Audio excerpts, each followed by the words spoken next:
C'est chaud. C'est chaud, c'est chaud, c'est chaud. C'est chaud, c'est chaud, c'est chaud. C'est chaud. C'est non seulement chaud, mais ça devient n'importe quoi. C'est chaud et ça devient n'importe quoi. Partagez d'abord le live. Et invitez-moi Maman Suzanne Barat. Invitez-moi Maman Suzanne Barat. Partagez et invitez Suzanne. Il faut qu'elle vienne. Maman Suzanne, viens. Partagez. J'arrive. J'arrive. J'arrive.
Ok.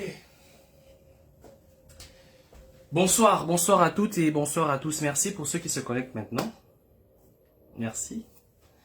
Merci de bien vouloir partager le live. Et surtout, merci de bien vouloir inviter notre mère nationale à tous. J'ai cité Maman Suzanne Barat. C'est notre mère, hein. Sincèrement, c'est notre mère. Et je l'aime. J'adore cette femme. C'est une femme dont j'ai ici. Je l'ai là-dedans. Bon, elle a été un peu... Elle m'a insulté. Bon, je comprends. Je mets ça dans le compte de la colère. C'est Mana. Tu vois, quand je pense à Maman Suzanne, mon cœur fait comme ça, là. Donc, je vous assure que je l'adore, cette femme. J'ai beaucoup de respect pour elle et beaucoup d'estime. C'est une femme dont je ne pourrais jamais dire du n'importe quoi. Et même si elle ne le sait peut-être pas, et je sais que le jour où j'aurai l'occasion, vous savez, les mamans fan sont des femmes assez particulières. Hein, une mère fan, je ne connais pas comment ça se passe pour d'autres ethnies. Mais les mères fan, c'est des femmes extrêmement impulsives. Il faut avoir une mère fan pour comprendre certaines choses. Lorsqu'elle te dit, me bimenoignou. Mon frère, là, tu ne peux pas. Donc, tu ne peux pas l'envoyer, tu ne peux pas l'envier. Donc, quand tu vois une maman faire abona, me bimenoignou. Hey, maman, papa, là, c'est chaud, faut te calmer. Parce que les mamans font, elles ont ce truc-là. Et il faut connaître ça pour comprendre ça. D'accord? C'est ma mère à moi et je l'aime. Je l'adore. Si elle insulte ma mère, elle insulte sa sœur. Donc vous comprenez que ça ne me regarde pas. Parce qu'elle insulte sa sœur. C'est pas moi qu'elle insulte, c'est sa sœur qu'elle insulte. Donc par conséquent, je n'entre pas dans les affaires. Les enfants chez nous, on a un proverbe chez nous, c'est comme ça qu'on nous élevait. Les problèmes entre mère et mère, les enfants n'entrent pas là-dedans. Donc, que maman Suzanne ait insulté ma mère, c'est sa sœur qu'elle a insulté. Où est mon problème là-dedans? Ça ne me regarde pas.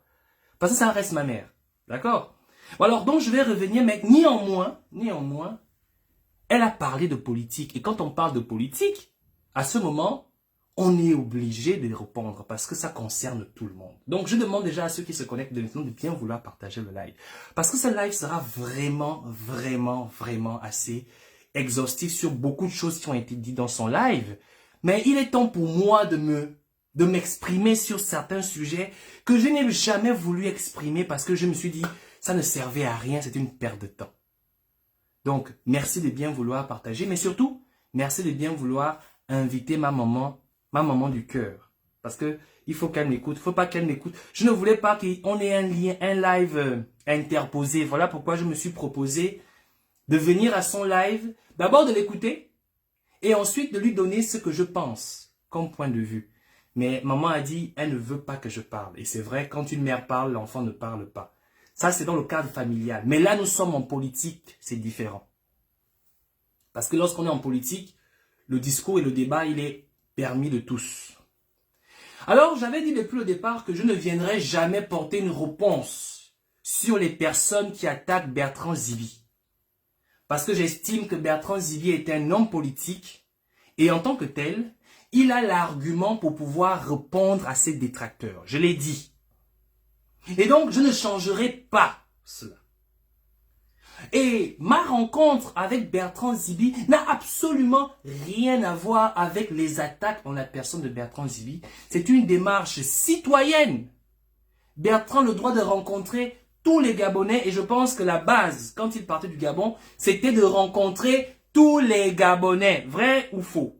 Est-ce que c'est caché de quelqu'un? Quand Bertrand part du Gabon, c'est pas que je vais rencontrer les Gabonais de la diaspora. Est-ce que ça a changé? Non. Ça n'a pas changé. Bertrand rencontre tout le monde. Bertrand était en France. Bertrand, quand il est arrivé en France, il a rencontré ceux qui voulaient le rencontrer. Il était ouvert. Bertrand a reçu tout le monde.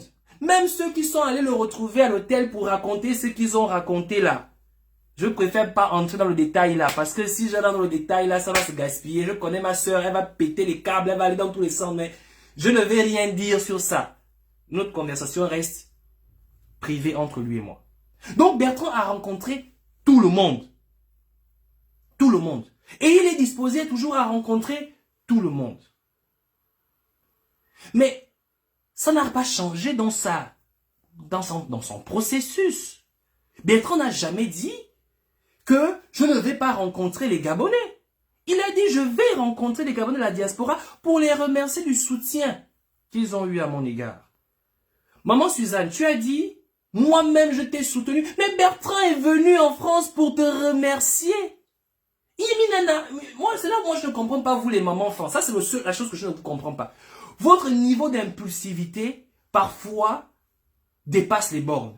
Vous voulez du chaud et du froid et en même temps. À un moment donné, il faut choisir. Soit c'est chaud, soit c'est froid. Tu ne peux pas avoir les deux en même temps. Bertrand ne serait pas venu vous voir, vous rencontrer pour vous remercier. Vous lui aurez dit que non, il est ingrat.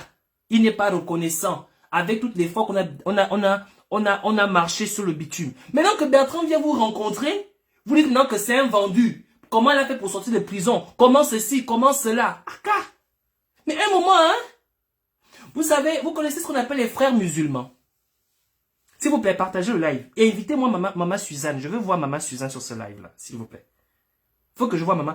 Depuis que Suzanne fait des lives sur Bertrand, je ne m'en occupe pas. Et j'avais dit ceci, je ne vais jamais répondre. Mais comme elle s'est en pris à moi, là, elle parle de moi et elle est rentrée dans un domaine très sensible. On parle de la politique, je suis obligé de répondre. Parce que en cette période, je ne vais pas laisser s'installer la médiocrité. Ça, je le dis. Je n'ai pas dit que maman Suzanne est médiocre, parce que c'est qu'elle va reprendre le live là après. Maman Suzanne, je n'ai pas dit que tu étais médiocre. Mais je dis ceci, je ne vais pas laisser installer la médiocrité au moment où nous avons besoin d'avoir un sens de la compréhension de ce que nous essayons de faire.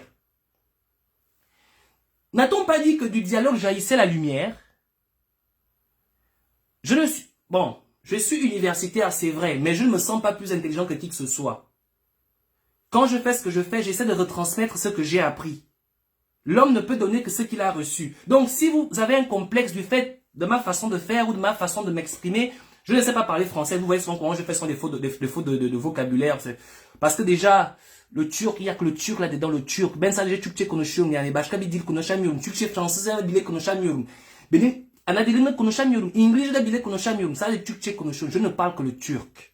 Donc quand je veux parler en français, je pense désormais d'abord en turc avant de pouvoir dire un mot en français. C'est maintenant l'inverse parce que le turc s'est installé dans ma tête. Et du coup, j'ai du mal à m'exprimer aujourd'hui. Enfant, c'est une catastrophe. Quand je veux parler avec ma grand-mère, parfois je parle au fond avec ma grand-mère, je ne me rends même pas compte que je suis en train de parler déjà turc avec elle. Donc, c'est vraiment pas fait exprès. J'essaie de me réadapter. Parce qu'en longueur de journée, ben sadece Türkçe'ye konuşuyorum. En longueur de journée, je ne parle que le turc. Donc, pour revenir sur ce que j'étais en train de dire, c'est que c'est bien beau de pouvoir attaquer, c'est bien beau de dire qu'on ne part pas aux élections. Je ne suis pas contre le fait qu'on ne parte pas aux élections. Mais je veux un argument. Je veux qu'on vienne me dire là, sur ce live, pourquoi on ne part pas aux élections et comment ça garantit aux Gabonais de se débarrasser des bongos. Je veux qu'on me le dise. Parce que l'attitude que nous avons aujourd'hui sur le non, sur tout sauf les bongos, nous l'avons depuis 2016. Et jusque-là, bizarrement, Bongo est toujours reçu à la Maison Blanche. Jusque-là, bizarrement, Bongo est toujours reçu à la COP 21. Jusque-là, bizarrement, Bongo est toujours l'officier qui agrée le Gabon et engage le Gabon sur la scène internationale, bizarrement. Mais à un moment donné, il faudrait que les gens, il faudrait que nous rentrions vous savez, je vous ai souvent dit, le Gabon est à mon image. Quand je dis mon image, ça veut dire quoi? Ça veut dire que la jeunesse, l'avenir du Gabon, elle est jeune. Ne vous étonnez pas si le président du Gabon dans les années à venir est 40 ans. Ne vous étonnez pas si le premier ministre a 30 ans. Ne vous étonnez pas si le chef d'état-major au Gabon a 25 ans. Ne vous étonnez pas si nous trouvions des médecins à 20 ans dans notre pays. Parce que la jeunesse gabonaise est extrêmement jeune. Et elle est extrêmement investie dans les études. Pour ceux qui veulent continuer. Donc, ne venez pas me dire que moi, si je parle aujourd'hui de la jeunesse gabonaise ou de mon avenir en tant que Gabonais, quand je parle de mon avenir, que je sois jeune, que j'ai les dents de lait, maman, oui. Tu vois les dents qui sont dehors là, c'est jamais tombé. Effectivement, c'est comme si tu savais. Les dents là, c'est jamais tombé. Les dents là, c'est jamais tombé. Je les ai encore jusqu'aujourd'hui. Oui, j'ai les dents de lait. Mais ça ne veut pas pour autant dire que ce qui concerne mon pays, moi je n'ai pas le droit de m'impliquer quand ça m'engage sur toute ma vie et la vie de mes enfants. Enfin, il faut qu'on comprenne ça. Ne venez pas, votre argumentaire de « on est là depuis, nous sommes là, vous êtes des enfants ». Oui, je suis le plus jeune, j'ai été le plus jeune dans la résistance, le plus jeune de vous tous. Mais j'ai fait mes preuves. Ça, je vous le dis, et ça tout le monde le sait. Dans la résistance, j'ai fait mes preuves. Si ça existe des échelons dans la résistance, j'ai bravé mes échelons en faisant mes preuves. Je n'ai rien pris à qui que ce soit, c'était par rapport à mon travail et mon assiduité dans mon travail. Donc ça là, personne ne me l'a donné et personne ne pourra me le reprendre. Je n'ai peut-être plus les 1000 vues, 1000 connectés ou 2000 connectés comme à l'époque. Parce que oui, je les ai eu, les 1000 connectés, les 2000 connectés à l'époque. Oui, pour ceux qui ne me connaissent pas, oui. Mais ce n'est pas ce qui définit mon travail parce qu'aujourd'hui, je ne suis même plus sur l'activisme. Je veux m'investir en politique, c'est différent. Donc, venir faire des lives en longueur de journée, c'est plus ce qui m'intéresse. Venir rendre des informations sur la doc, sur la source sûre, ça ne m'intéresse plus. La source sûre ne m'intéresse plus. Pourquoi? Parce que pour moi, le débat sur la source sûre, sur la dénonciation est terminé après que j'ai donné ma conclusion sur la vie ou la mort d'Ali Bongo. C'est là où j'ai fini l'activisme. Il n'y avait plus rien à prouver après ça.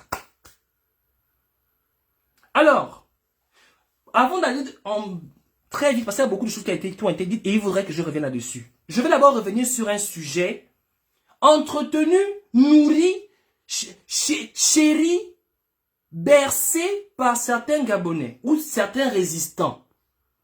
Je vous ai dit une chose, hein. Il n'y a pas le résistant, je le dis et je l'affirme. Je prends quiconque. Il n'y a pas le résistant qui pourra venir faire un live pour me faire passer d'un menteur ou d'un escroc. Il n'existe pas. Ça n'existe pas. Le résistant qui pourra venir faire un live me traiter de menteur ou d'escroc n'existe pas. Vous avez tenté en allant voir mon frère qui fait beaucoup de vues actuellement pour lui raconter que j'aurais arnaqué les Gabonais, qu'il fallait qu'il monte sur moi. Moi, je vous le dis, Dieu merci qu'il ne l'a pas fait. Parce que s'il l'aurait fait, moi j'ai des arguments. Moi, ce n'est pas des enregistrements ou moi j'ai des arguments. S'il l'aurait fait, j'ai des arguments. Et parce que quand j'ai fait ma levée de fonds, je l'ai fait sur Internet et toutes les preuves sont sur Internet. Donc, voilà pourquoi depuis que vous parlez de ce sujet-là depuis des années, je n'ai jamais répondu. Parce que j'attends voir la personne qui viendra me parler de ça en live. Parce que moi, je sortirai les preuves. Moi, je n'ai pas besoin de mentir, je n'ai pas besoin de longs débats, j'en ai pas besoin. Mais comme ça insiste avec ça, et ça commence déjà à me faire chier, il est dit, selon toi, que j'aurais reçu de l'argent des Gabonais pour dire aux Gabonais que je vais acheter un logiciel pour pister l'avion d'Ali Bongo. Tu sais, Maman Barat, tu n'es pas à l'origine de ce message. Tu n'es pas à l'origine. Voilà pourquoi je ne vais pas mettre toute ma colère sur toi. La personne qui est à l'origine de ce message, c'est Huguette. C'est Tata Huguette qui est à l'origine de ce message. Je n'ai jamais répondu à Tata Huguette sur cette question. Parce que je ne voulais pas rentrer dans cette polémique. Mais Huguette a tellement préparé ça que vous reprenez maintenant ça en cœur. Si bien que vous avez oublié de quoi il s'agissait. Alors, pour revenir sur ce qui s'est produit pour ceux qui n'étaient pas au courant, qui avaient certainement entendu que Parfait aurait reçu de l'argent des gens, il aurait détourné l'argent des gens, il aurait escroqué l'argent des gens, il n'y a pas de souci, on va en parler. Il y a eu un montant qui a été mis sur les réseaux sociaux. Huguette a dit que j'ai reçu 17 millions de francs CFA de la part des Gabonais. 17 millions. Un moment. Et ensuite, elle est revenue, elle a dit non, c'est pas 17 millions. J'ai reçu 17 000 euros sur les Gabonais. C'est ça qu'ils ont dit. J'ai reçu 17 000 euros. Maman Suzanne, calme-toi. Calme-toi. Ne crie pas. Si tu veux, regarde. Tu me demandes la parole, je te donne la parole. Moi, je ne vais jamais te refuser la parole, ma mère. Tu es ma mère, je te garde. Quand je pense à toi, mon cœur fait comme ça, là. Tu as vu? Tu es ma mère, je t'aime. Mais là, on parle politique. On laisse d'abord l'amour d'une mère à côté. On parle maintenant politique. Et en politique, il faut faire attention à ce qu'on dit. Alors, je reviens là-dessus. Lorsque... Oh Seigneur. Lorsque je viens parler de l'affaire... Lorsque je viens de lever les fonds, c'est en quelle période? C'est en 2018. Que se passe-t-il en 2018? En 2018, Ali Bongo a eu son AVC à Riyad, le 24 octobre 2018. Il ne faut jamais oublier cette date. Quand Ali Bongo a eu son AVC, l'information a tourné. Une journaliste américaine aux États-Unis publie la mort d'Ali Bongo et tout de suite, elle est réprimandée. Et le tweet disparaît. Ensuite, nous trouvons que c'est un peu bizarre, mais comment on publie la mort d'Ali Bongo d'un président de la République sans avoir vérifié l'information et tout. On va reposer la question à la journaliste, elle ne parle plus. Silence radio, elle ne parle plus. On lui a demandé de se taire. Première information assez bizarre, comment se fait-il que un journal aussi important, aussi pertinent, peut publier la mort d'un chef d'État sans que cela n'ait été vérifié? Première information. Deuxième information, la sortie du porte-parole de la présidence. Parce qu'il faut qu'on vous rappelle, on doit vous rappeler les choses. Le porte-parole vient dire que le président de la République gabonaise aurait eu une fatigue légère. Fatigue légère, ça veut dire qu'il a beaucoup travaillé. Ensuite, il se sentait pas bien, malaise. Et puis, voilà, il va dormir. Un truc comme ça. Rien du tout. Deuxième information, le même porte-parole, une semaine plus tard, vient nous dire que le président de la République aurait eu une fatigue sévère. Mais ce que je tiens à rappeler aux uns aux autres, la fatigue légère vient de l'information donnée par la journaliste du journal américain. Ensuite, Eyi Parfait reprend l'information et on commence à spéculer. en rendant public les différents aspects qui semblaient être incohérents dans cette communication. Moi, je suis un analyste. Je ne suis pas, je vais vous dire une chose, peut-être que vous ne saviez pas. Je ne m'appuie jamais sur la source sûre. Moi, j'analyse toujours l'information et je tire des conclusions parce que je suis un chercheur. Donc, je donne des hypothèses et c'est à nous de pouvoir se poser des questions sur ce qui semble plus vrai ou pas. Alors, dans mes hypothèses, Ali Bongo passe de fatigue légère à fatigue sévère. On continue à publier et c'est là où l'affaire des traçages d'avion. D'abord, je tiens à rappeler aux uns aux autres que on avait commencé à tracer l'avion d'Ali Bongo avant 2018. C'était pendant que Pat Collins était encore activiste et qu'on faisait encore la résistance 241 qu'on traçait déjà l'avion d'Ali Bongo. Et pour tracer l'avion d'Ali Bongo, on utilisait pas de logiciel, mais on utilisait des sites agréés où tout avion qui est en service a le droit de s'enregistrer. Donc, on utilisait des sites internet pour pouvoir tracer les vols d'Ali Bongo. On n'a jamais utilisé des logiciels. Donc, l'information sur Parfait et il a demandé une levée de fonds pour acheter un logiciel pour tracer l'avion d'Ali Bongo. D'abord, ça n'a pas de sens, plus qu'on le faisait déjà sur des sites internet. Pour quelle raison vais-je demander aux Gabonais d'acheter un logiciel pour tracer l'avion d'Ali Bongo? Ce qui est totalement faux. Parce que quand j'ai communiqué sur cette affaire-là, c'était clair et juste. Mais sauf que, quand vous comptez sur l'oubli des Gabonais, vous comptez sur le fait que les Gabonais vont oublier et que vous avez ressorti une histoire pour venir raconter. Je vous ai dit, il n'y a pas un activiste qui osera m'attaquer sur ce sujet. Je sens que je vais le manger. Parce que j'ai mes arguments et j'ai mes preuves.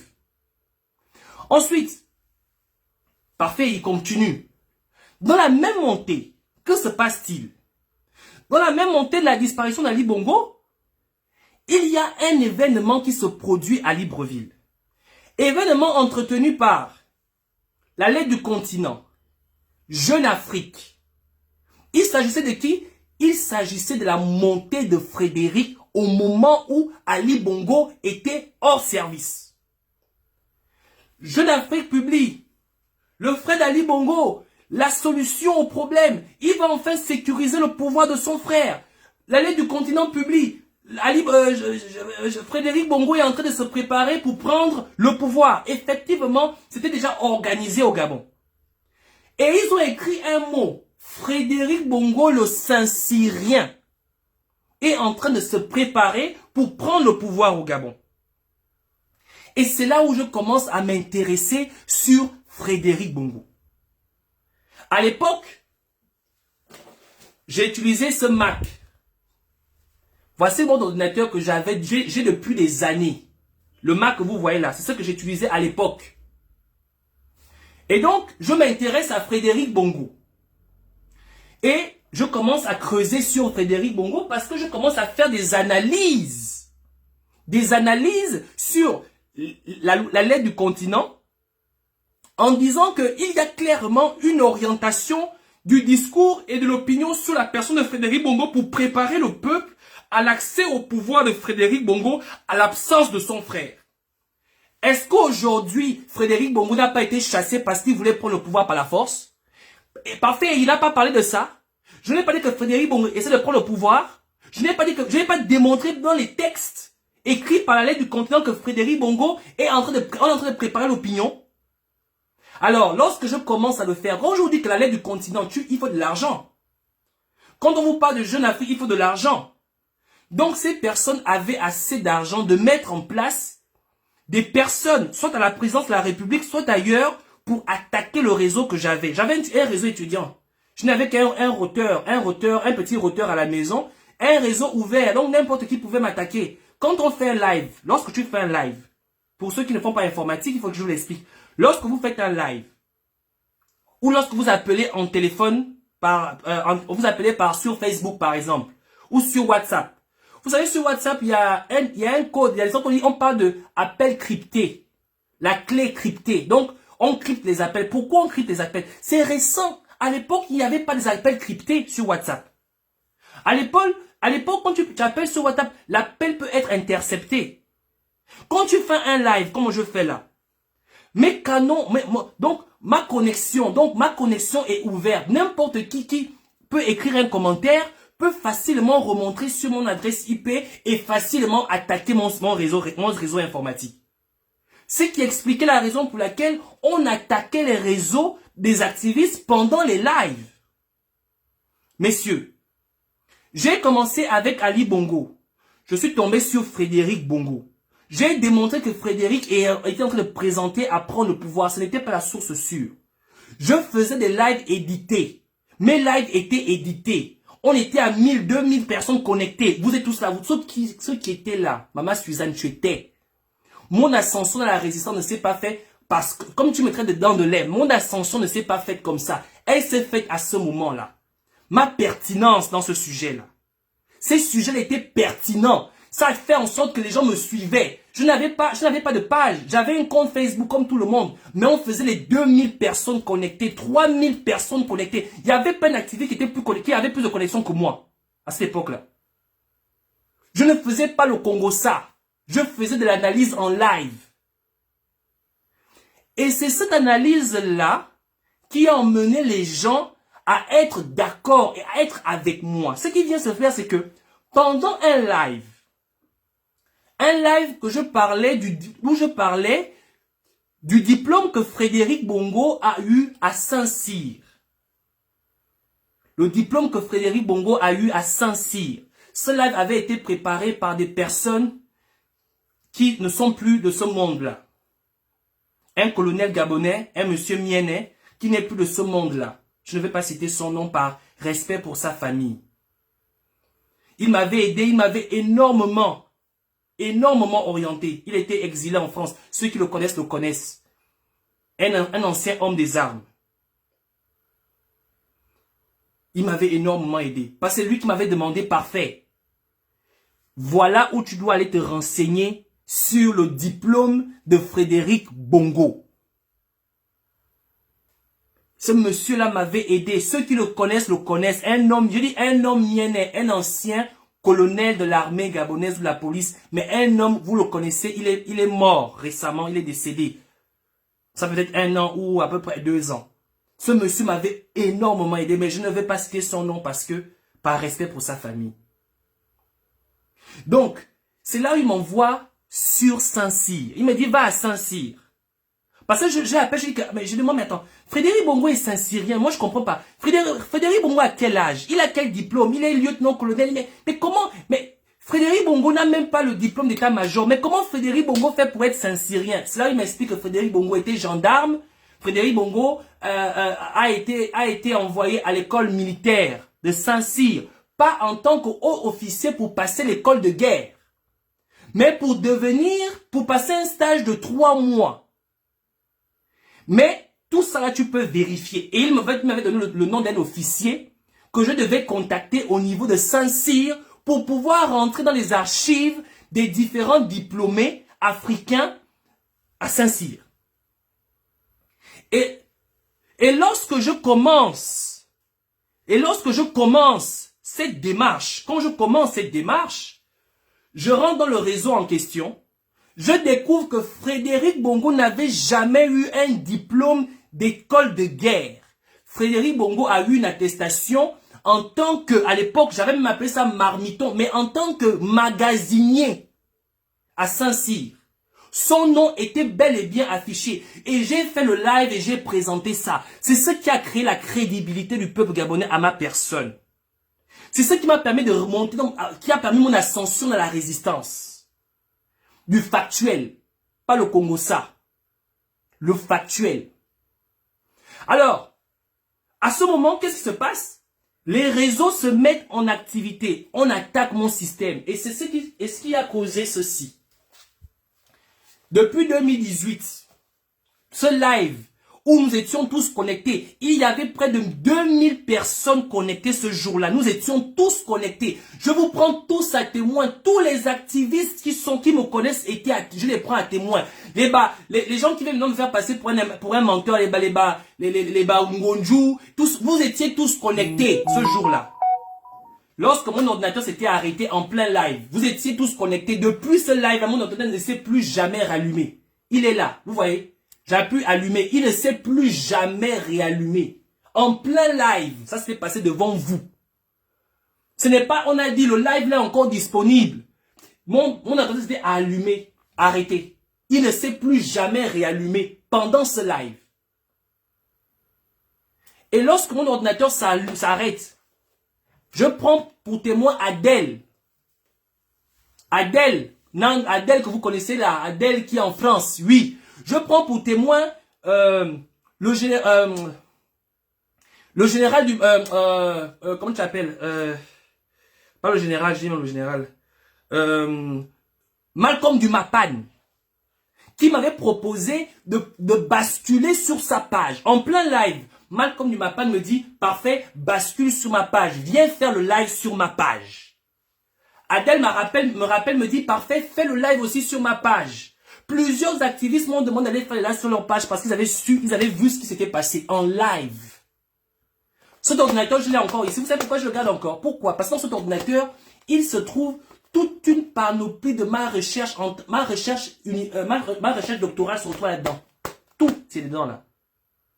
L'ordinateur ne s'allume plus. Et donc, qu'est-ce qui va se passer? Le lendemain, je fais un live. Je crée une nouvelle page parce qu'en même temps, ma page Facebook a été bloquée et mon ordinateur s'est planté. Il ne s'est plus jamais rallumé. Le lendemain, je fais un live. Je fais un live le lendemain. Et je dis ceci. Mon ordinateur ne fonctionne plus. Mon réseau a été attaqué. Vous l'avez assisté.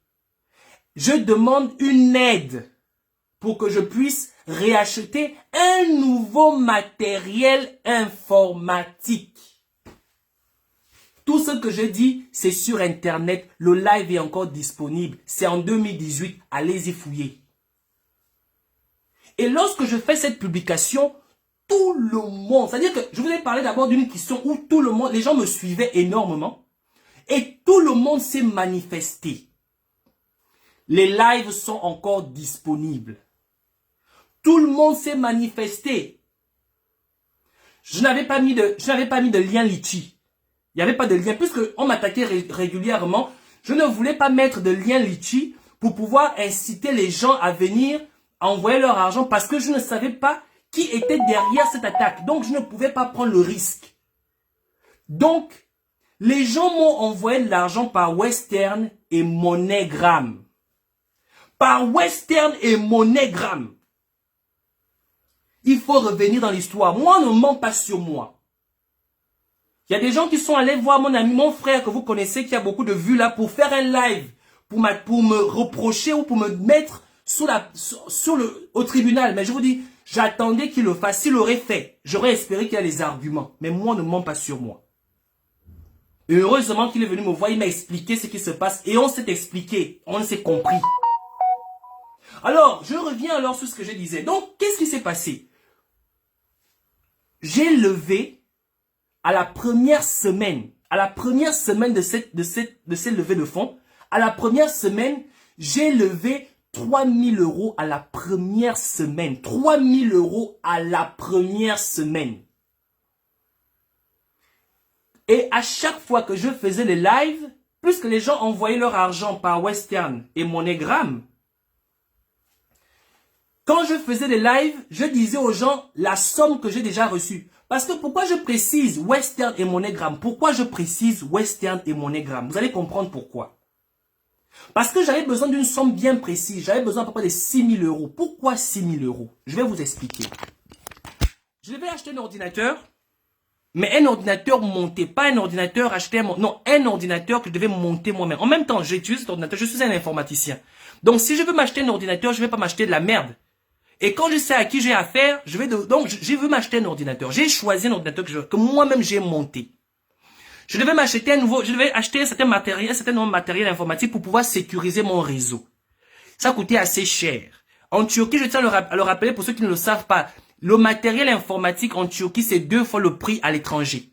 Donc, si vous payez par exemple une carte une carte mère, par exemple, je prends un exemple, à 2000 $. En Turquie, c'est 4000 $.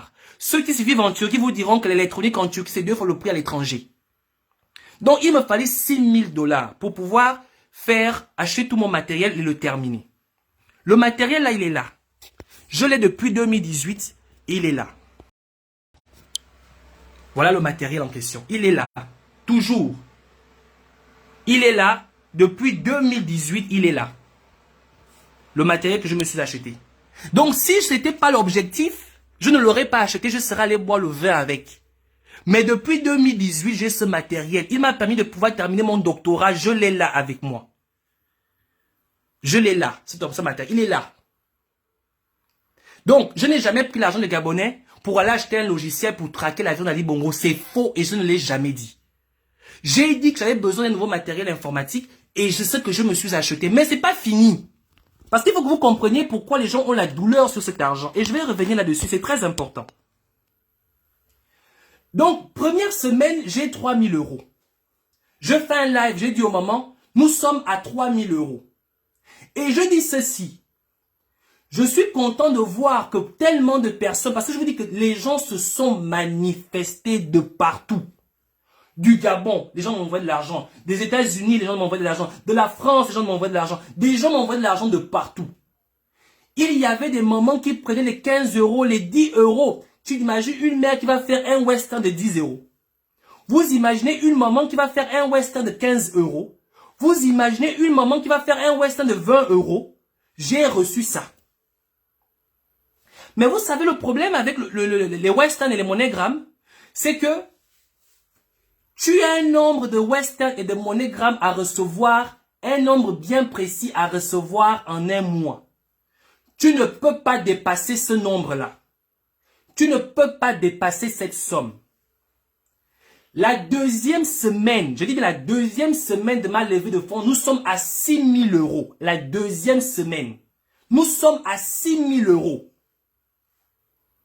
Qu'est-ce qui va se passer? Je viens faire un live et je dis ceci. Le live est encore disponible sur ma page. Je dis ceci. Merci à tout le monde. Merci aux mamans qui ont énormément participé à ce projet. J'ai atteint la somme nécessaire. Merci. N'envoyez plus d'argent. Quand j'ai dit ça, c'était comme si je disais aux mamans là que maman est envoyée même encore plus. Les mamans se sont même encore plus mis à envoyer de l'argent. J'ai commencé à recevoir faut que je vous rappelle ceci. J'ai reçu de l'argent du Canada, d'une maman dont je ne vais pas citer le nom. Elle m'avait envoyé 500 € par le biais de Yannick Domba. J'ai reçu de l'argent d'une Française qui a vécu au Gabon pendant quasiment 10 ans. Qui suit la résidence, elle m'avait envoyé 1500 €. J'ai reçu les westerns d'une autre maman béninoise qui vit aux États-Unis. Qui a grandi, qui a vécu qui a vécu pendant très longtemps au Gabon, mais qui suivait le travail qu'on faisait et qui disait ceci, je me rappelle, je vais reciter les sons, il disait ceci. J'ai grandi au Gabon, le Gabon m'a tout donné. Si je suis aujourd'hui ce que je suis aux États-Unis, c'est grâce au Gabon. Et quand je vois que le Gabon est en train de se détruire comme il est en train de se détruire, et que je peux faire quelque chose, je vais participer. Cette maman m'avait envoyé 2000 $. Une maman béninoise qui a vécu au Gabon pendant quasiment 20 ans. Elle m'avait envoyé 2000 $. C'est-à-dire que si je commence à vous citer les gros donateurs, ce n'étaient même pas les Gabonais. Les plus gros donateurs, ce n'étaient pas Gabonais. J'ai reçu de l'argent d'une maman d'une dame sénégalaise qui vit au Sénégal, qui faisait la lavette Gabon, Libreville Gabon, qui m'avait envoyé 500 € aussi. Plusieurs personnes ont participé à cette cagnotte. Donc, lorsque je viens dire au moment que arrêtez d'envoyer l'argent, c'est même à ce moment-là que les mamans ont commencé encore à envoyer plus d'argent. Donc, je me suis retrouvé avec plusieurs westerns que je ne pouvais même plus retirer. Pourquoi? Parce que tu as un nombre limité de westerns et de monogrammes par mois. En un mois, j'avais déjà atteint ma limite et j'avais pas moins de 4000 € qui étaient disponibles que je ne pouvais plus retirer. Donc, en gros, j'avais reçu 10 000 euros. Pendant que je dis que maman n'a envoyé plus l'argent, les mamans envoient. Voilà maintenant ce qui va se passer. Une autre mère m'avait envoyé de l'argent. Elle me dit, mais mon fils, j'ai 60 ans aujourd'hui. J'ai vécu les bongos dans ma chair. Je ne sais pas si je pourrais voir quand vous allez libérer le Gabon. Mais si tu as déjà l'ordinateur et que je t'envoie 100 euros, mais mon fils, paye à manger avec ça. Paye le loyer avec ça. Tu es étudiant. Tu n'as plus de bourse. Paye le loyer avec ça. Paye à manger avec ça. J'ai dit merci maman, mais je ne peux même plus récupérer ton argent. Donc va récupérer parce que j'ai atteint la limite. Il y a beaucoup de personnes qui ont retiré leur argent parce que je ne pouvais plus récupérer cet argent. Il faut arrêter. Il faut arrêter avec la démagogie. Maman Barat, je t'ai là. Je lui ai dit que tu es ma mère. Quand tu as insulté maman, c'est pas moi que tu as insulté ta sœur. Et moi, je n'entre pas dans ce débat-là parce que c'est une affaire de sœur. Ça ne me regarde pas. Mais quand on parle politique, c'est différent. Il faut que je revienne sur les faits, maman Barat. Le mensonge ne marche pas avec moi. Me vouloir me faire passer pour un escroc, ça ne marchera jamais, jamais, jamais. Et vous m'aviez jamais vu répondre à cette histoire parce que ça j'en ai rien à foutre. Mais comme tu es venu parler de ça et que nous sommes dans une période très sensible, je suis obligé de revenir sur ces faits-là. Alors, dès 6 000 euros, j'avais déjà du mal à récupérer de l'argent. Comment je fais pour retirer 17 000 euros en Western et en MoneyGram? Est-ce que c'est possible? Vous qui êtes en Europe là-bas, vous pouvez retirer 17 000 euros en Western et en MoneyGram? C'est possible ça? Impossible. Mais pourquoi on entretient ça? Parce que il y avait des gens qui avaient la douleur de cet argent. Comme maman Suzanne dit, l'enfant avec les dents de lait là, comment il fait pour pouvoir non seulement attisser autant de personnes autour de lui, mais en plus, il arrive à lever autant d'argent en si peu de temps. C'est ce qui a été dit. Comment j'ai fait pour lever autant d'argent en si peu de temps? Ça a tellement fait du bruit, ça a tellement fait mal au cœur à des gens, et ça, les gens ont encore la douleur de ça, la douleur. La douleur de ça. Donc, ça c'est le cas pour mon ordinateur et l'argent qu'on prétend que j'aurais arnaqué les Gabonais. On est d'accord, je n'ai jamais arnaqué les Gabonais. Je n'ai jamais raconté que je vais acheter un logiciel parce que on traquait déjà l'avion d'Ali Bongo sur les réseaux avec un site internet. Il y en a plusieurs. Mais on laisse l'affaire là de côté. Maintenant, revenons maintenant sur le sujet d'actualité. Vous savez, je vais être très... Bon, maman Colette Rebouka, je vais encore te dire, maman Colette. Je t'ai dans mon cœur, tu es ma mère. Je t'aime. Je t'aime sincèrement, maman Colette. Je t'aime beaucoup, tu es dans mon cœur. Je ne suis pas raciste, je ne suis pas tribaliste. Je t'aime énormément, je t'aime trop même. Mais là, on parle de politique. Si tu veux prendre le débat, prends-le avec beaucoup de hauteur. Parce qu'on parle de politique et on parle du débat gabonais. On parle du Gabon. On parle de ceux qui sont de ceux qui me ressemblent, de la jeunesse gabonaise. Et là, je ne m'amuse pas. Ne viens pas faire la distraction dans ce live-là. Sinon, je vais te faire sortir de ce live-là très vite. Mais tu resteras pour autant ma mère. Je vais toujours t'aimer comme ma propre mère, parce que je t'aime comme ma mère. Mais quand on parle politique, si tu viens faire le désordre, je te fous à la porte. Ça, je le dis sans état d'âme. On continue. Donc, pour revenir sur le débat actuel, moi, je ne suis pas contre. Moi, je ne suis pas contre l'idée de ne pas aller aux élections. Je ne suis non plus contre l'idée d'aller aux élections. Je suis un mathématicien de formation. Je suis une personne qui est portée sur la logique. Bon, si on dit qu'on ne part pas aux élections, il faut que vous dites aux Gabonais comment vous allez faire en sorte qu'Ali Bongo ne puisse pas se maintenir en 2023. Il faut que vous le dites aux Gabonais maintenant. Parce que depuis 2016, vous avez dit quoi? Destitution, destitution, destitution, destitution. Nous avons travaillé là-dessus. Nous avons manifesté là-dessus. Oh, Ali Bongo va partir dans 2 mois.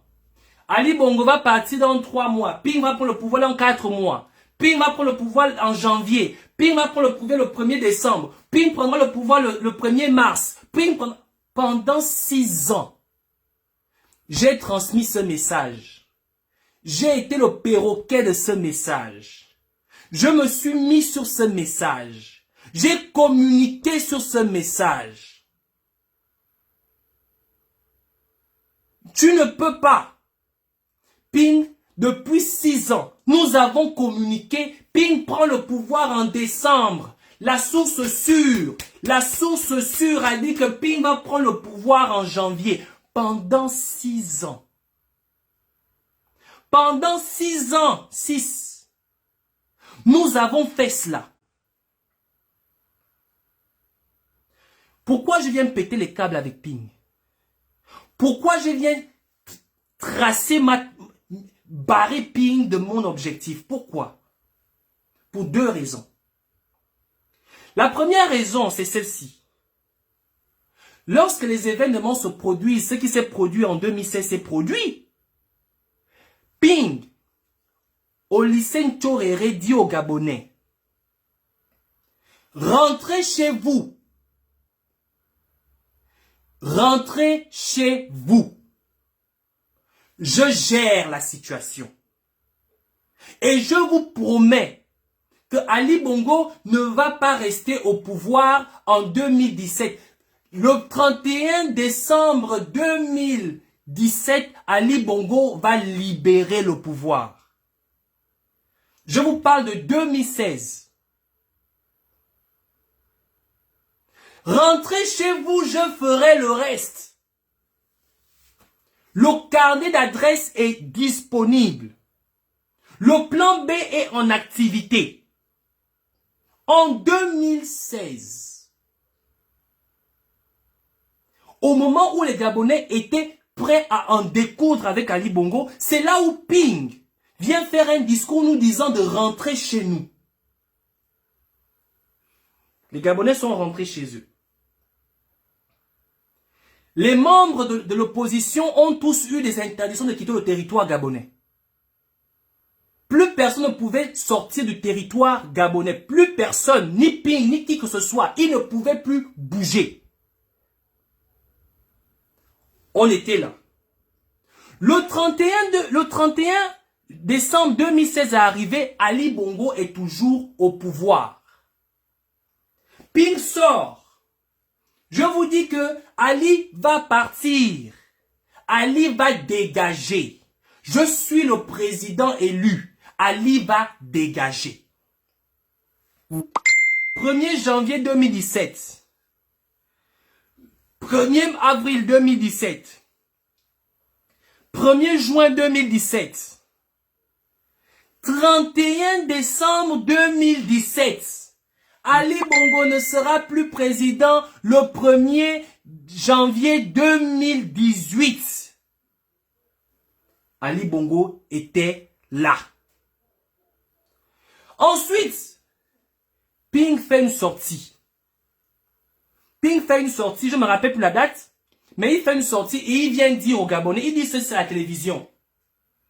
Après mûre réflexion, après avoir tout tenté et que personne ne m'écoute, n'a écouté, j'ai dit au peuple gabonais que je ne vous retiens plus.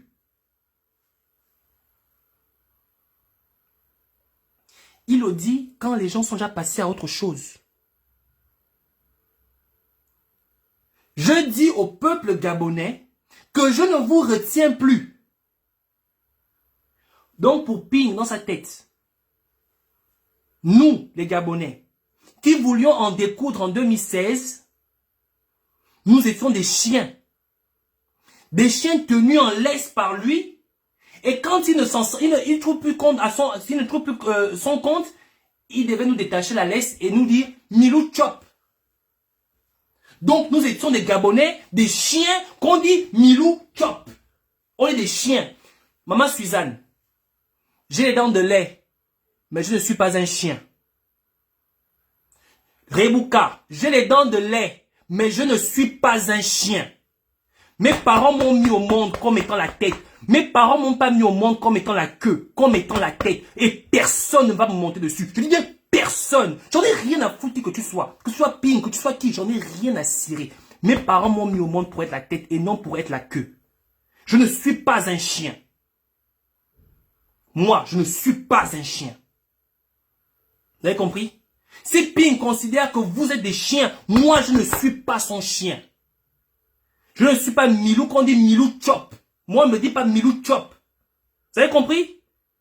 Et c'est là où j'ai insulté Ping. Parce que Ping m'a traité de chien.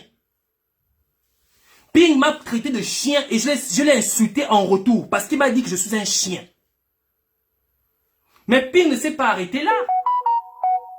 Il est encore passé dans un interview où on lui a posé la question, comment pensez-vous pouvoir prendre le pouvoir? Il a répondu quoi?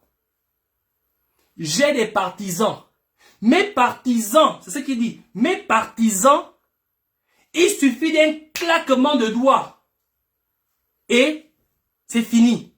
Il suffit d'un claquement de doigts. Nous sommes des chiens. Une deuxième fois, Ping nous prend pour des chiens. Ça veut dire que Ping, dans sa conception, nous n'avons pas l'esprit critique de se poser la question, mais où est-ce que nous allons? Il pense que nous sommes des chiens. Moi, je répète, je suis la tête et non la queue, maman. Maman, Barat, on envoie de femme. Tu es une femme femme. Donc, tu es la sœur de ma mère. Je suis ton fils. Et je te le dis en tant que fils, que je suis la tête et non la queue. Je ne suis pas un chien. Tu as compris? Je ne suis pas un chien. Donc, moi j'insulte Ping à ce moment. Mais attends, tu te prends pour qui? Donc nous, on est des chiens. Claquement de doigts, on ne sait pas ce qui se passe, que comme des chiens quoi. Et c'est ce qui me pousse à insulter Ping. Mais Ping est passé. J'ai déjà fini avec l'affaire de Ping. Maintenant, on va maintenant parler encore d'un autre sujet. Le sujet de Bertrand Zibi. Plus que c'est ce qui vous fait tellement mal. On va parler du sujet de Bertrand Zibi.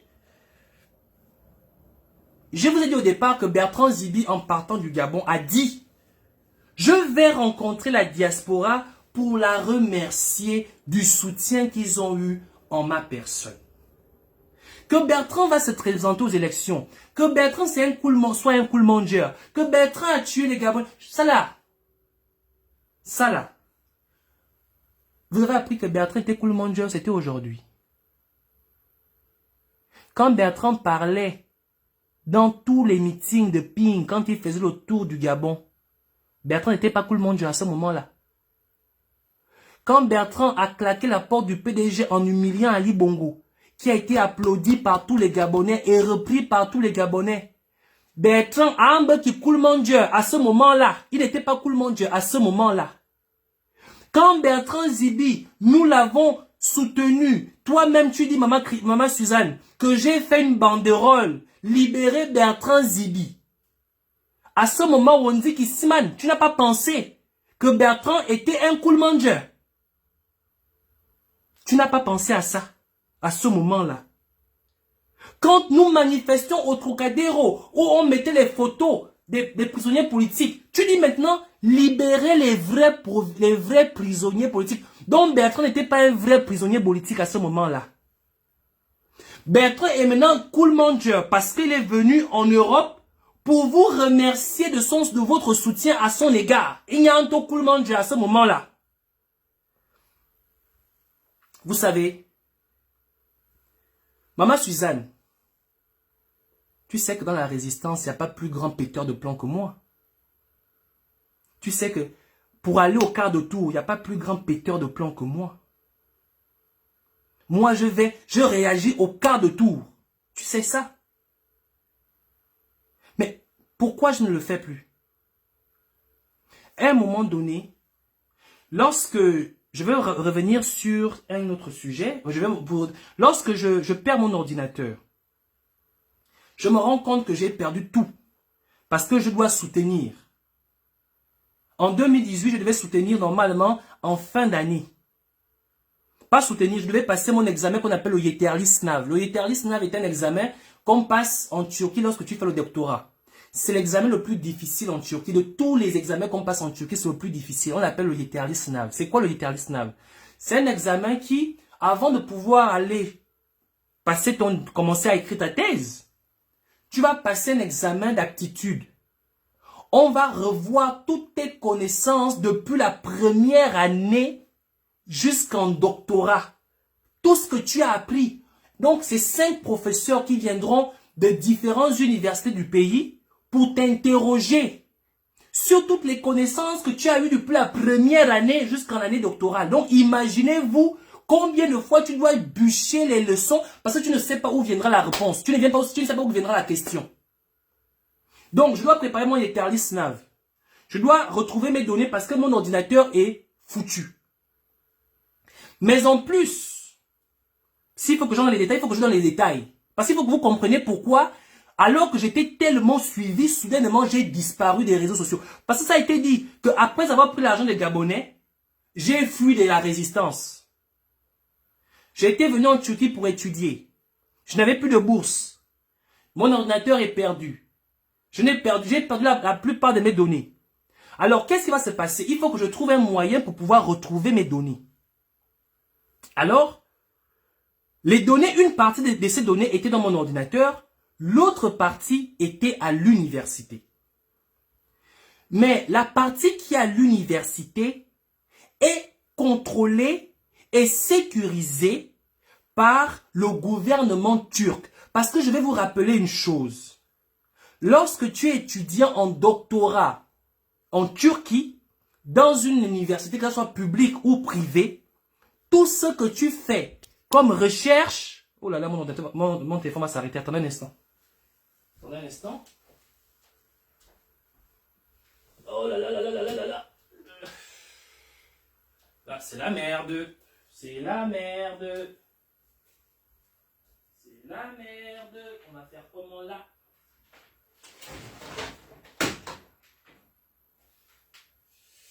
Vous allez m'excuser.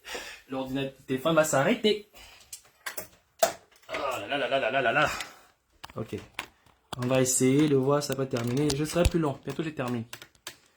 Donc je disais, lorsque tu fais la recherche en Turquie, quand tu es en doctorat, tout ce que tu fais comme recherche à l'université est enregistré dans un serveur qui est relié au gouvernement.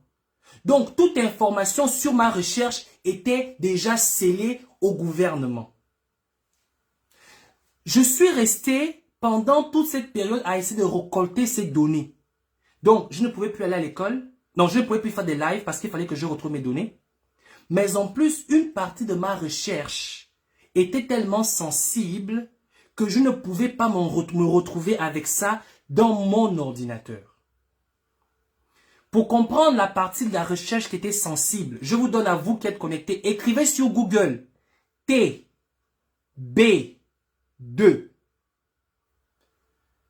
C'était une partie d'une recherche qui était faite sur le TB2 à Tubitac. Je m'arrête là, je ne donne pas plus d'informations. Écrivez sur Google, vous allez comprendre. Donc, pendant 1 an et demi, j'ai quitté les réseaux sociaux parce qu'il fallait que je me consacre sur mon Yeterli, il fallait que je me consacre sur ma thèse, il fallait que je termine mes études. Et il fallait aussi que je m'en sorte pour pouvoir continuer et tenir le combat. Parce que c'est quand tu es affamé que le système a même mise sur toi. C'est quand tu es affamé que le système a même mise sur toi. Ça, c'est fini. Pour revenir maintenant sur ce qu'on est en train de en parler. Bertrand Zibi est arrivé ici. Tout comme Bertrand Zibi est allé aux États-Unis, tout comme Bertrand Zibi est allé au Canada, en Angleterre, tout comme Bertrand Zibi est venu en France. Dites-moi un peu, à quel moment Bertrand Zibi vous a dit qu'il se présentait aux élections? À quel moment Bertrand a annoncé sa candidature aux élections? Bertrand, c'est-à-dire que si aujourd'hui, je ne sais pas qui t'envoie, maman Suzanne, peut-être c'est toi-même. Parce que nous sommes parfois zélés. Nous prenons souvent nos propres initiatives comme ça, très zélés. On fait des choses comme ça, donc du coup, on se prend. Mais si c'est Bertrand, ok, si c'est Bertrand, donc si c'est Bertrand, je veux dire, si c'est la galaxie Ping qui t'a envoyé, Maman Barat, mais ça veut dire que la galaxie Ping est méchante. Bertrand, quand il était en prison, il a eu toutes les propositions qu'il fallait pour pouvoir rejoindre Ali Bongo. Bertrand, après sa sortie, il avait tous les éléments pour pouvoir aller rejoindre Ali Bongo. Mais ma question, elle est la suivante. Bertrand a annoncé sur une chaîne de télé ceci. Je considère que Ping est président élu du peuple gabonais. Je m'appelle Bertrand Zibi, à Bégué. Après le 31 décembre 2022, le Gabon entame son année électorale. En tant que Gabonais, en tant qu'homme politique, en tant que soucieux de l'avenir de notre pays, je vais prendre mes responsabilités à ce moment. En quoi ce message est-il une trahison à l'endroit de Ping? Mon Dieu! En quoi ce message est une trahison à l'endroit de Ping? Donc ça veut dire que Jean Ping, nous par exemple, ça veut dire que nous sommes acquis à Jean Ping à vie. Vous dites que vous voulez lutter contre les bongos et les pédégistes et vous demandez au Gabon d'être acquis à un homme à vie. Personne ne doit poser, lever la tête ou parler d'une quelconque envie de manifester de l'ambition sur quelque chose que tout le monde, en tant que Gabonais, nous avons tous le droit. Nous avons tous le droit. Tous autant que nous sommes.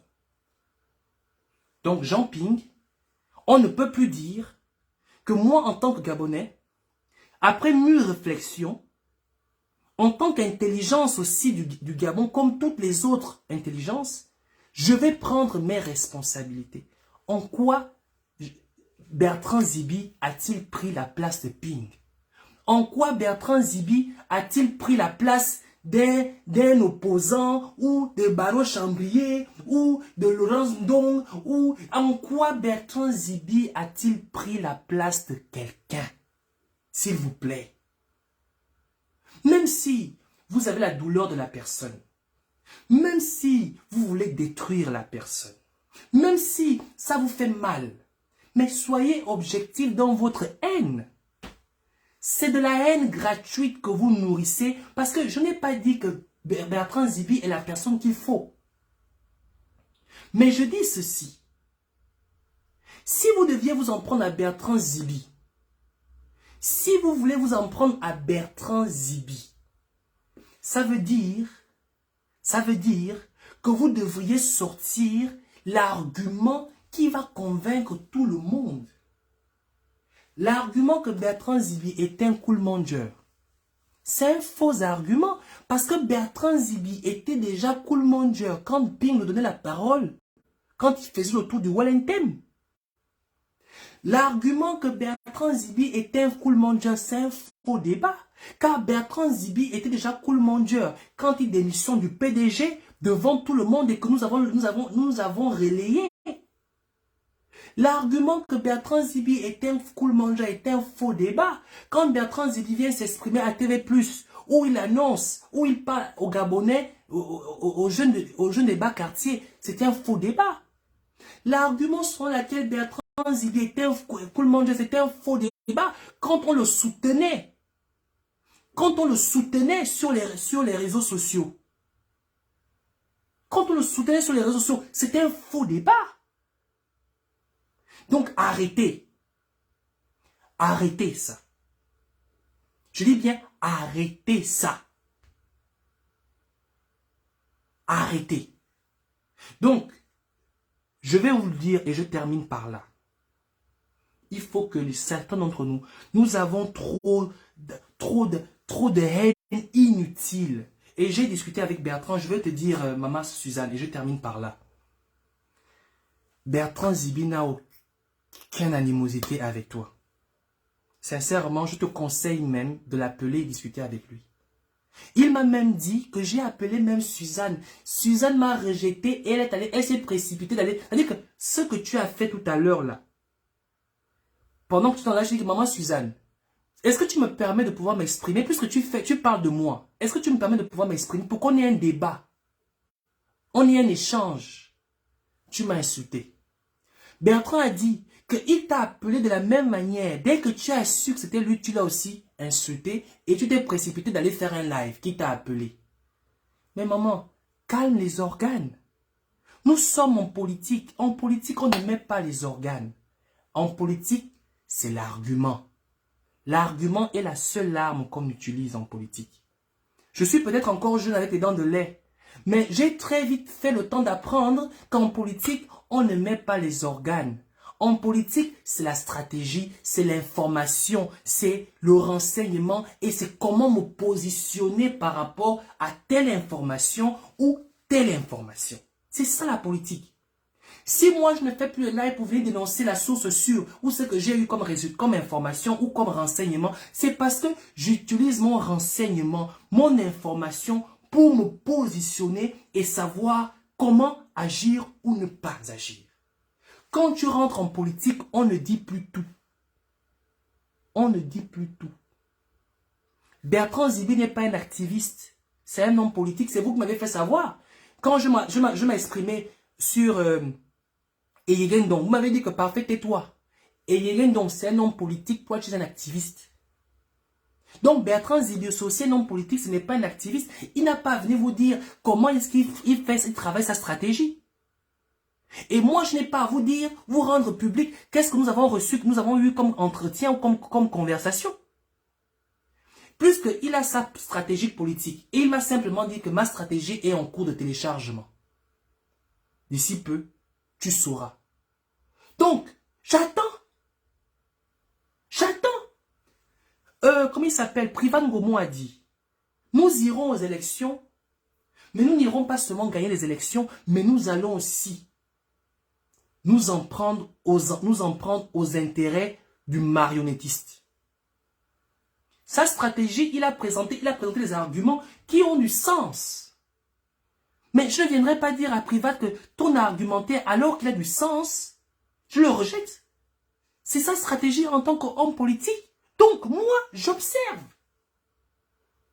Bertrand est arrivé, il a dit ce qu'il a dit. Comment il veut s'organiser. Pas qu'il prend les élections. Bertrand ne m'a jamais dit qu'il va se présenter aux élections. Bertrand a dit, je suis venu remercier ceux qui m'ont soutenu et poser la question à qui de droit. Par rapport au Gabon, par rapport à 2016, qu'est-ce que vous dites? Ils m'ont répondu. Et dans la réponse, 2016 est passé. Si tu viens nous parler de 2016, on te ferme les portes. Si tu veux nous parler de 2023, on te les ouvre parce qu'on a des réponses pour 2023. Et 2023, qu'est-ce qui est dit là-bas? Il y aura élection présidentielle. C'est daté, c'est acté, c'est signé, c'est cacheté. Pour avoir la preuve de cela, j'ai voulu faire un live la dernière fois, je n'ai pas pu le faire parce que j'étais rentré un peu, j'avais du mal à mettre mes machins. Je vous demande d'aller sur Twitter. Allez-y sur le Twitter de Joe Biden. Allez-y sur le Twitter d'Ali Bongo. Vous allez comprendre ce qui s'est passé réellement aux États-Unis. Ali Bongo aux États-Unis a été humilié par la Maison Blanche. Je vous le dis déjà. C'est pas le Congo ça de la source sûre, c'est sur Twitter. C'est bien écrit sur Twitter. Mais encore qu'il va falloir aussi que vous ayez la capacité d'analyser pour comprendre ce qui s'est dit diplomatiquement. Et la rencontre avec Paco Moubele était dans le but de pouvoir colmater les trous qui ont été causés avec le choc. Le choc là. Ali Bongo a fait le choc comme ça là, à la Maison Blanche. Donc Paco Moubele espérait lever des foules et augmenter, enfin l'applaudimat. Paco Moubele est venu juste pour l'applaudimat. Pour prendre cette image et envoyer à la Maison Blanche disant que, mais vous voyez comment les Gabonais des États-Unis, qui sont vos compatriotes, sont avec nous. Donc, ce que vous dites qu'au Gabon, il n'y a pas de démocratie, il n'y a pas de ceci, eux, ils reconnaissent le contraire. Donc, par conséquent, ce que nous venons défendre auprès de vous est justifié. N'eût été la présence de Serge Alain, qui a complètement mis à l'eau ce plan. Paco Moubele vient faire la sortie 2 jours après qu'Ali Bongo, on lui a mis ça comme ça. On lui a fait ça comme ça à la Maison Blanche, comme ça. Ali Bongo rencontre Donald Trump. Et puis ce n'est pas... Le but ne fait pas partie... Attends, Ali Bongo rencontre Donald Trump à la Maison Blanche, au bureau ovale. Et puis ça ne fait pas le bruit sur les réseaux sociaux. Vous êtes sûr? Et puis ça ne circule pas sur les réseaux sociaux. Vous êtes sûr? Là encore, c'est l'analyse. Ali Bongo rencontre Donald Trump. Et puis, ça ne fait pas le bruit sur les réseaux sociaux. Vous êtes sûr de ça? Vous êtes sûr qu'Ali Bongo rencontre Donald Trump et que ça ne fait pas le bruit sur les réseaux sociaux? Tout simplement parce que quand Ali Bongo est allé là-bas, on lui a fait ça comme ça. Le choc là a poussé Paco Moubele à organiser vite fait ce que vous avez vu là. Et Alain Serge est venu encore leur faire ça comme ça là. Donc, mes sœurs, mes frères, je n'ai pas dit que Bertrand Zibi était l'homme à la solution. Mais je dis ceci, après avoir discuté avec lui, il est ouvert à la discussion avec tout le monde. Donc, si tu veux savoir ce qu'il m'a dit, va le rencontrer, il te le dira, c'est pas moi qui viendrai te le dire. Mais moi, je dis que sa logique tient, tout comme la logique de Privan Ngomo. Elle tient. Elle tient. Donc, je m'arrête là. Et je vous demande de passer une excellente soirée. Donc, Maman Barat, il y a beaucoup de mamans dans la résistance qui m'ont soutenu, qui ont levé les fonds en 2018. Et je ne vais jamais cracher sur cette aide parce qu'elle m'a énormément aidé à pouvoir terminer ma thèse. Et le matériel que j'ai voulu acheter, il est encore là. Il est présent, je vous l'ai montré. Il est là. Le voici là-bas. Si vous voyez le bureau là-bas, au fond, vous voyez, le voici qui est là-bas allumé. Il est là-bas dans mon bureau. Il est là-bas.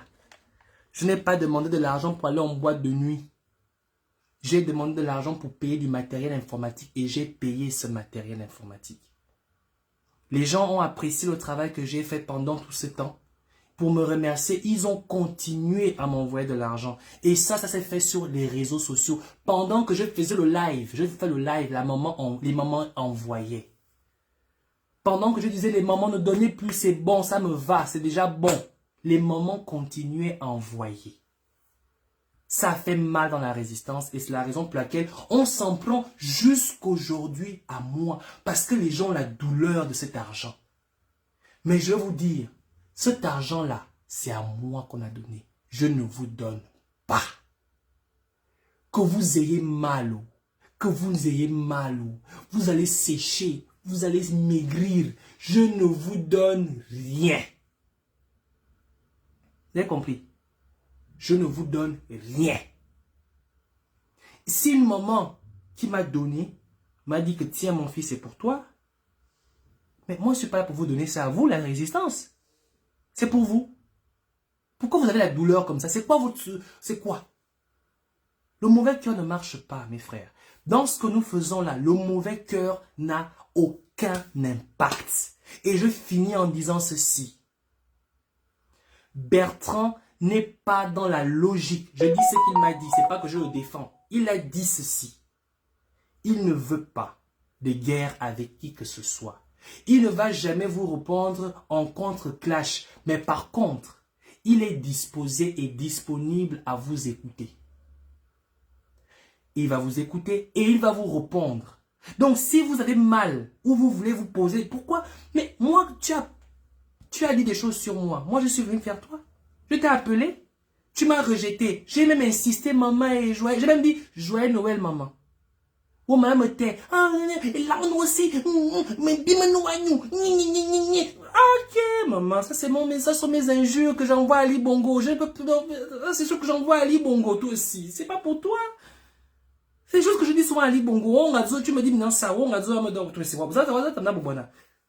Soulion, merci. Il faut poser le cœur au sol. Pose le cœur, prends le cœur, pose d'abord par terre. Calme-toi, maman. Je n'ai pas de problème. Je dis, tu es ma mère du cœur. Mais quand on parle politique, il faut faire attention parce que parfait va répondre. Ah, c'est différent. Là, on est en politique. Mais quand j'ai fait ma caméra, là, tu dis, reviens ma mère du cœur.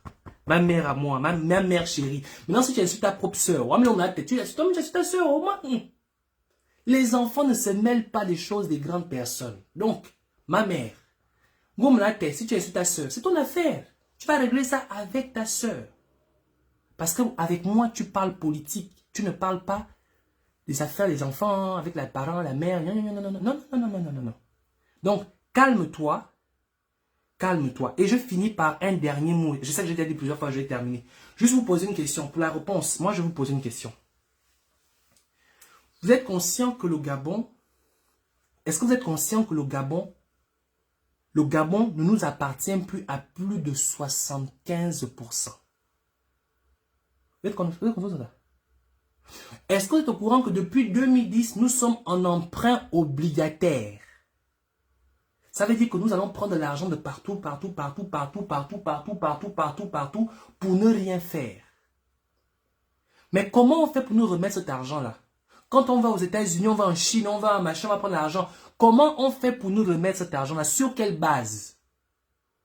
On nous remet cet argent-là sur la base des garanties que nous possédons. C'est quoi les garanties que nous possédons?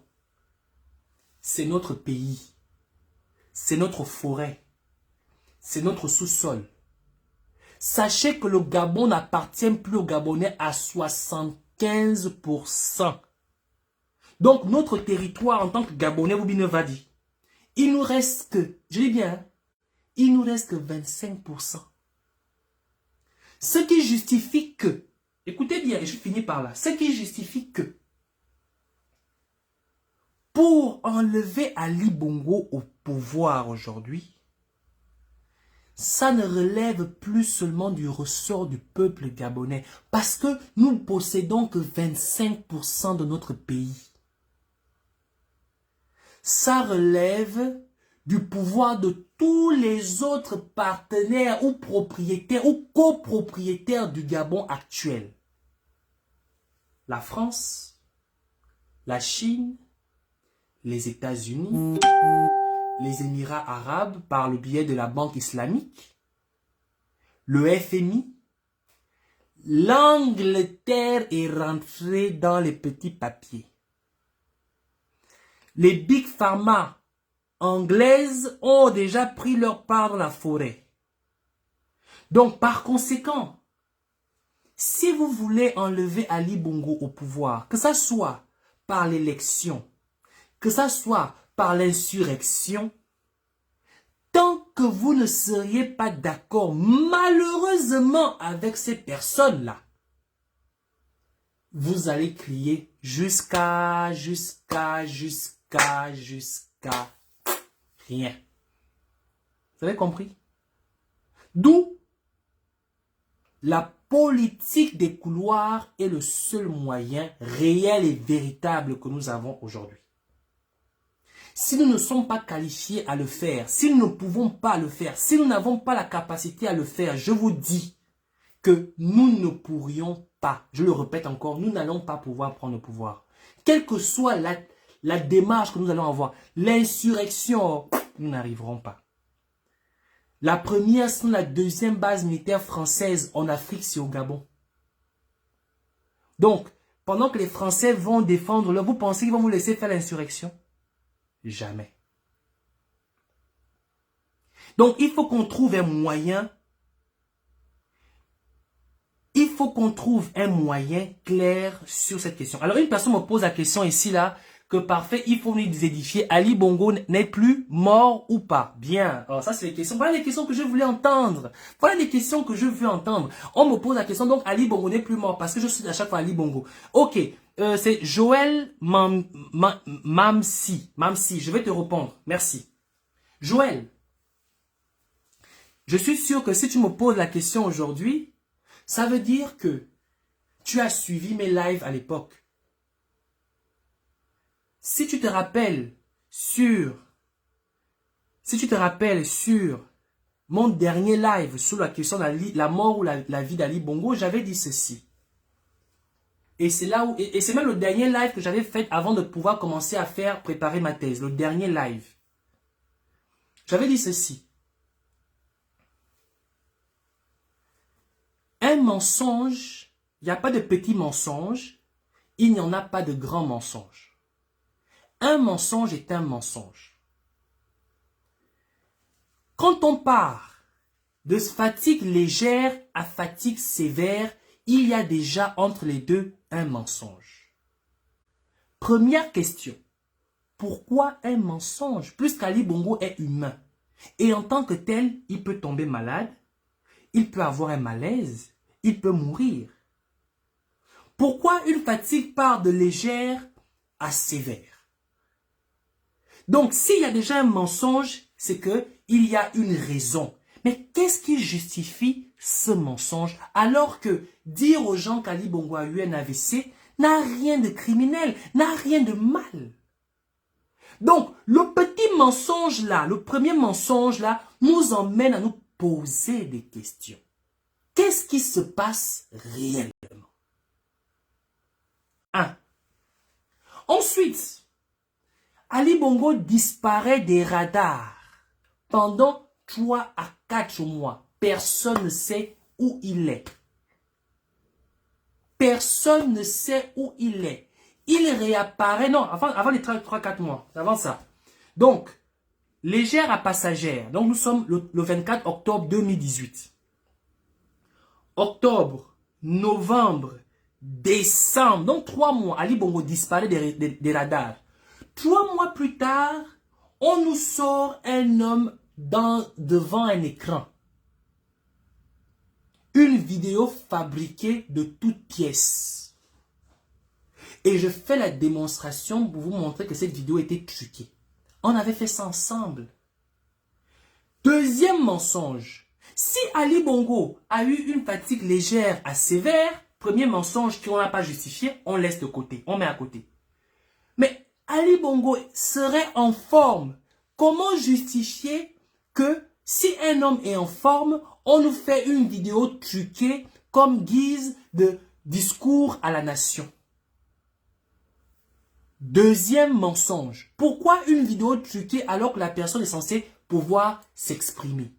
Pourquoi fabriquer une fausse vidéo avec un deepfake alors que la personne est censée pouvoir s'exprimer? Deuxième interrogation. Deuxième mensonge. Qui justifie rien du tout. Ensuite, dans la même période, on nous dit qu'Ali Bongo signe des décrets. Ali Bongo signait des décrets. Ali Bongo n'a pas signé moins de 50 décrets. Pas moins de 50 décrets. Mais on constate que tous les décrets signés par Ali Bongo ont la même signature, la même identique des signatures. Et je pose la question de savoir, existe-t-il un homme sur cette terre qui peut signer 2 fois de la même manière? Existe-t-il un homme qui peut signer 2 fois de la même manière? Troisième mensonge. Mais quel est le lien dans tout ça? Du premier mensonge au troisième mensonge, la conclusion, c'est que la personne n'est plus physiquement là. Si on parle de légère à sévère, alors ça veut dire que la personne n'est pas là. Si on parle de réelle vidéo aux vidéos fabriquées de toutes pièces, ce qui veut dire que la personne n'est pas là. Si on parle de signature photocopiée sur des décrets, ça veut dire que la personne physiquement n'est pas là. Mais ça ne s'est pas arrêté là. Ils n'ont pas fait qu'une seule vidéo. Ils ont fait plusieurs vidéos de ce genre. Et toutes les vidéos, je les ai démontées une après une. Démontées une après une. C'est ce qui a encore justifié le fait que les Gabonais me suivaient énormément à ce moment-là. Tout le monde était connecté. Parce qu'on faisait de l'analyse. On faisait ça en live. Ce n'était pas la source sûre. Ce n'était pas le Congo ça. C'était en live. Alors, après avoir fait toutes ces démonstrations, je prends une conclusion. Je vais encore jeter un autre élément pour juste terminer par là. Le mouvement appelle à agir. Le mouvement, c'est réagir, hein, je crois. Appelle à agir, je crois. Le mouvement appelle à agir va mettre en place une communication avec un juge, demandant ainsi, en tant que citoyen, de pouvoir avoir une idée claire et une visibilité élaborée sur le dossier médical d'Ali Bongo. Puisque Ali Bongo était un fonctionnaire d'État. Ali Bongo était un fonctionnaire de l'État gabonais, hein, je tiens à vous rappeler cela. Et comme tout fonctionnaire de l'État gabonais, ils sont soumis à un contrôle strict. Si tu ne pars pas au travail et que tu es malade, tu dois justifier pourquoi tu n'es pas allé au travail. Et tu le justifies par quoi? Par un dossier médical ou un rapport médical. Nous avons constaté que nous avons un fonctionnaire qui n'est pas en poste depuis un moment, dont la fatigue légère est passée au passager. La fatigue légère est passée au sévère. On constate simplement des transferts d'argent de paranoïques, des gros transferts d'argent du côté de Riyad et du côté du Maroc, qui justifient les frais d'hospitalisation de ce personnage. Nous, en tant que citoyens gabonais, nous voulons savoir de quoi a exactement Ali Bongo. Je tiens à rappeler ceci. Il n'a jamais à ce jour officiellement été déclaré qu'Ali Bongo a eu un AVC. Je dis bien ceci et je tiens à le rappeler. Il n'a jamais été déclaré à ce jour officiellement. La présidence de la République n'a jamais déclaré officiellement que le président de la République, Ali Bongo, en 2018, a eu un AVC. Ali Bongo a eu une fatigue légère, ensuite une fatigue sévère accompagnée de saignements. On n'a jamais déclaré officiellement qu'Ali Bongo a eu un AVC. Jamais. Alors, qu'est-ce qui va se passer?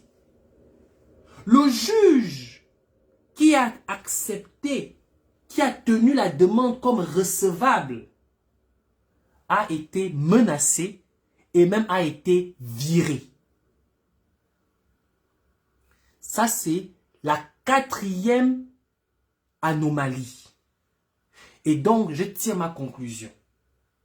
Dans mon dernier live, je dis ceci.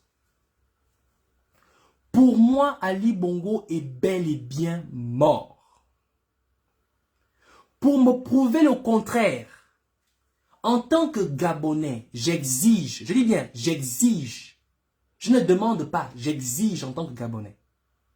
J'exige un test ADN. Plus qu'Ali Bongo, sa mère est encore en vie. Par conséquent, si sa mère c'est Patience Dabani, le test d'ADN va nous confirmer que Ali Bongo est bel et bien la personne qu'on voit qui ne ressemble à rien d'Ali Bongo. Que l'on me prouve qu'un homme peut signer 2 fois de la même manière. Sinon, tous les décrets qui ont été signés et amendés pendant la période de la disparition d'Ali Bongo sont nuls et non avenus. Par conséquent, tout engagement du Gabon à l'international ne sera pas considéré par le peuple gabonais parce qu'il s'agit clairement d'une trahison contre la nation et d'un faux et usage de faux. Troisièmement, étant donné que aucun justificatif n'a été présenté à l'administration gabonaise de l'absence d'Ali Bongo, donc la personne qui aujourd'hui est nommée, mise en poste au nom d'Ali Bongo est un faussaire est un faussaire, donc doit être mise aux arrêts. Si les 4 conditions-là étaient respectées, ou les 3 conditions-là étaient respectées, par conséquent, ma perception sur la vie d'Ali Bongo, elle reviendrait. Mais pour moi, Ali Bongo est mort et enterré. Mais maintenant, vous allez me dire, mais quand tu dis Ali Bongo a été humilié, Ali Bongo ceci, je ne dis pas Ali Bongo comme Ali Bongo que moi j'estime être Ali Bongo, même si c'est lui, je dis bien même si c'est lui. Pour moi, en tant que Gabonais qui se respecte, qui pense que son pays n'est pas une porcherie où n'importe qui peut venir faire n'importe quoi, j'estime que Ali Bongo ne sera en vie que lorsque ces conditions auront été respectées. Mais pour ma part, je dis et j'affirme qu'Ali Bongo est bel et bien mort. C'est ça mon raisonnement. Maintenant, que ce soit Ali Bongo, que ce ne soit pas Ali Bongo, pour moi, le débat est clos. Sur la question d'Ali Bongo, c'est clos. Je ne reviendrai plus jamais là-dessus. Parce que même si c'est Ali Bongo qui est là, qui a signé les 50 décrets quand il n'était pas là? Qui a mis les gens en pause? Qui a engagé le Gabon, les finances du Gabon? Qui a endetté le Gabon pendant la période à laquelle Ali Bongo n'était pas là? Donc, par conséquent, c'est un crime contre notre pays et une trahison contre notre pays. Donc, il faut qu'on justifie aux Gabonais qui a signé les décrets, qui a engagé le Gabon auprès du FMI, qui a engagé le Gabon auprès des banques pendant la disparition d'Ali Bongo. C'est ça mon logique, mon raisonnement. Il faut que vous me dites qui a signé les décrets, qui a engagé le Gabon à son nom quand il n'était pas là. Donc, si vous voulez encore le débat de Ali Bongo en vie, Ali Bongo en vie, ça c'est votre affaire. Moi j'ai clos mon débat. Je suis un intellectuel et je clos mon débat sur cette question-là. Donc, si on m'apporte la réponse du test ADN, qu'on me demande qu'un homme peut signer 2 fois la même manière après qu'il ait eu un AVC, qu'on me démontre, on me justifie comment des personnes ont été mises en poste, sachant très bien que des décrets ont été signés et que ce n'était pas son nom. À ce moment, je dirais qu'Ali Bongo est en vie. Mais tant que ça n'est pas fait, pour moi, il est bel et bien mort. Bon, maintenant, comme il faut bien donner un nom à quelque chose. La chose, c'est quoi? C'est que Ali Bongo, ok? La chose, c'est quoi? C'est que Ali Bongo, il est là. Donc, par conséquent, on donnera à Ali Bongo. Et je vais finir par là. Donc, Cyril Giovanni Ngoy qui dit, mon frère, il faut rendre l'argent gabonais. Je ne te connais pas. Mais, tu aurais dû sur le live depuis le début. Et, comme je l'ai dit, je ne te donne pas. Si tu as la douleur, c'est ton affaire. Tu as compris? C'est ton affaire. Hein? Donc, je ne te donne pas. Ok? Voilà. Comme vous avez la douleur de l'argent, là, c'est ça qui vous fait mal.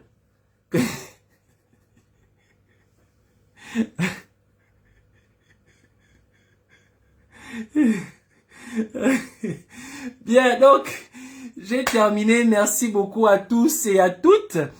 Par conséquent, Maman Suzanne, ton fils.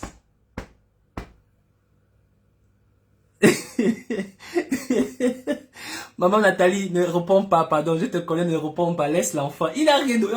C'est ce qui est drôle. Vous savez ce qui est drôle dans l'histoire là? J'ai encore la liste de toutes les mamans et de tous les papas et de tous les Gabonais qui ont participé. Vous savez ce qui est bizarre? Il y a un qui m'a amusé. Me fameux toi, je vais quand même citer son nom, même si c'est que là, il fallait faire un live. Il m'a amusé. Il m'appelle, il me dit, oui, parfait. Je t'avais envoyé 50 euros. Je lui ai posé la question, tu m'as envoyé 50 euros, c'était pourquoi? Oh non, je t'avais envoyé 50 euros. Quand tu avais fait ta levée de fonds, mon gars, l'homme envoie 50 euros. Et finalement, l'avion d'Ali Bongo là n'a jamais été... Je lui ai dit, mais attends, me fameux toi. Tu m'avais envoyé 50 euros, c'était pourquoi? Après, il me fait une capture d'écran.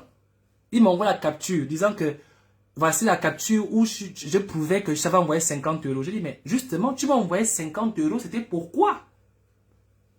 Parce que tu m'avais envoyé 50 euros pour que je parte, pour que j'achète mon matériel informatique. Et le matériel informatique, il est là. Maintenant, tu me demandes de te renvoyer 50 euros, c'est pourquoi? Je ne te donne pas. Je ne te donne pas. Et toutes les personnes, par mauvaise foi, veulent... Ça ne marchera pas. Sincèrement, les gars, je vous dis, ça ne marchera pas. Le débat de l'argent, là, il est... Si les gens, il y a des gens qui veulent avoir, qui veulent encore, parce que j'ai déjà expliqué, en tout cas, c'est déjà disponible. Si vous voulez vous rappeler de ce qui s'est passé, revenez dans les lives de 2007. C'est encore disponible sur ma page, pas ma page, parce que la page a été créée récemment. C'est disponible sur mon compte Starly Rolls Parfait EI. Pas la page. Starly Rolls Parfait EI, le compte privé. En 2018, vous allez retrouver les lives là. Et quand je paye le matériel, je publiais même ça sur les réseaux sociaux. Quand j'achetais, à chaque fois que j'achetais un matériel, je publiais sur les réseaux sociaux. Donc, c'est encore là-bas. Maintenant, si vous voulez, vous allez regarder. Si vous ne voulez pas là, c'est votre affaire. Mais je dis bien ceci. Les gens qui ont la douleur là, je ne donne pas. Je ne donne pas. Vous avez compris, non? Maintenant, si vous allez maintenant vous en servir pour essayer de me traiter, personne ne peut me traiter de voleur, ne peut me traiter d'arnaqueur ni d'escroc. Vous savez tous, dans la résistance, comme a dit maman Suzanne, je suis le plus jeune parmi tous là, mais je suis l'un des plus honnêtes. Je ne me lance pas des fleurs. Je suis l'un des plus honnêtes. Je n'ai jamais pris l'argent des Gabonais. Donc, par conséquent, je ne donne pas. D'abord même, je dois encore avoir, je crois, je dois encore avoir 200 euros de l'argent ici là que j'ai encore. J'ai encore 200 euros là. Tout à l'heure, je vais aller boire la bière avec ça. À la santé de me fameux toi. Et à la santé de ma mère, Maman Barat. Je n'ai rien contre toi. Joyeux Noël à vous tous. Joyeux Noël à tous ceux qui ont été connectés. Je vous demande de partager. Pardon, vous qui êtes connectés là, partagez avant de partir. Partagez d'abord le live. Ah, quelqu'un veut prendre la parole. Là, c'est qui veut prendre la parole. Bon, Maman Fatou, tu veux vraiment prendre la parole ou bien tu as cliqué par erreur? Parce que si c'est vraiment que tu veux prendre la parole, confirme-moi. Parce que si je te donne la parole, que tu ne rentres pas, ce ne sera pas bien. Donc, est-ce que Maman Fatou veut réellement prendre la parole ou elle a cliqué par erreur? Il faut partager au live, s'il vous plaît, partagez au live. Ne faites pas le mauvais cœur. Il faut partager parce que c'est la réponse à Maman Suzanne. Et puis aussi, sur le débat, la question sur Bertrand Zibi et aussi revenir un peu sur les fausses accusations qu'on essaie de fabriquer de toutes pièces sur moi là. Partagez le live. Donc, Maman Suzanne, Maman, je sais pas, est-ce que tu veux vraiment prendre la parole? Parce que souvent, on clique par erreur. Je n'ai pas envie de donner la parole et que tu ne voudrais pas prendre. Donc, voilà. Ok, maman, merci, super. Donc, entre-temps, je vous demande de passer une excellente soirée. Joyeux Noël à vous tous. Je vous aime tous, toutes les mamans, je vous aime toutes. Et comme je vous l'ai dit, je suis votre fils. Je suis la tête et non la queue. Vous avez compris? Je suis la tête et non la queue.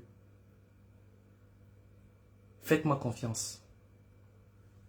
Personne ne nous traitera de chiens. Mais nous avons le droit d'accorder le bénéfice de doute aux autres. On l'a soutenu, Ping. Accordons aussi le bénéfice du doute aux autres. Bertrand n'a pas encore déclaré sa candidature. Mais il est dans une démarche. Il m'a expliqué la démarche. Je n'ai pas le droit de lui faire de l'ombre. Je n'ai pas le droit de lui faire de l'ombre. Qu'il aille au bout de sa démarche. De toutes les façons, sa démarche sera déclarée d'ici peu. Ce n'est même pas une suite, ce n'est pas la source, ce n'est pas en 2000. Non, la démarche de Bertrand, elle va être déclarée d'ici peu. Et je lui accorde le bénéfice du doute. C'est un Gabonais, il a le droit d'avoir des ambitions s'il le souhaite. Nous n'avons pas le droit de l'empêcher de rêver. Car le rêve, tout a commencé par le rêve. Et c'est le rêve qui a permis à ce que je puisse vous parler comme ça désormais. C'est le rêve qui a permis à ce que nous puissions voler dans les airs. C'est le rêve. Tout a commencé par le rêve. Sur ce, passez une excellente soirée. Joyeux Noël à toutes. Je vous embrasse. Mouah. Maman Suzanne, j'étais ici. Ciao.